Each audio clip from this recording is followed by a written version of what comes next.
எந்திரி மயிலு. ஏன் என்ன வேணும்? 1 மணி நேரம் உட்காந்து வீடியோ போட்டதுக்கு எந்திரி. கால் வார்த்தை எழுந்திரிச்சா அப்படியே ஒரு மாதிரி நினைக்காது. ஒரு மாதிரி மாதிரி இருக்கும்.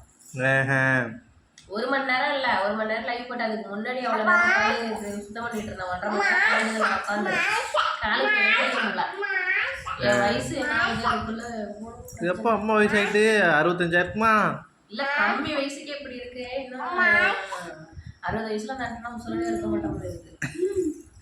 சரி எந்திரி. இதுல வந்து ஊர் வளர்க்கறதுக்கு அட்வைஸ். என்ன அட்வைஸ் பண்ற? இதை சாப்பிடுங்க ஹெல்த்தி, அதை சாப்பிடுங்க ஹெல்த்தி. சாப்பிடுங்க, அதை சாப்பிடாதீங்க ஹெல்த்தியா இருக்கணும்னா நான் இதுவரையும் யாருக்கும் சொன்னதே கிடையாது. ஏன்னா நானே சாப்பிட மாட்டேன். நம்ம சாப்பிட்டா அடுத்தவங்களுக்கு அட்வைஸ் பண்ணுவோம். வந்து இப்போ வீடியோ எடுக்கிறவங்க வந்து ஊருக்கு உபதேசம், அது சாப்பிடுங்க இப்படி இருக்கும், தண்ணி குடிக்கிறாங்க, தண்ணி குடிக்க மாட்டாங்க. காயெல்லாம் நிறைய சாப்பிடணும், காய் சாப்பிடுவாங்களா, சாப்பிட மாட்டாங்க. எதுவுமே பண்றது இல்லை. ஊருக்கு தான் உபதேசம். நான் வந்து யாருக்கும் சொல்ல மாட்டேன். நம்ம எப்படி இருக்கோமோ வேற சொல்லுவோம். நம்மளே ஒழுங்கு இல்லாம நம்ம ஒதுக்கில வச்சுக்கிட்டு அடுத்தவங்க சொல்லக்கூடாதுல்ல. இவ்வளோ நேரம் வச்சு கிழிச்சதுக்கு ரொம்ப நன்றி. அடுத்த வீடியோவில் சந்திப்போம். பாய்.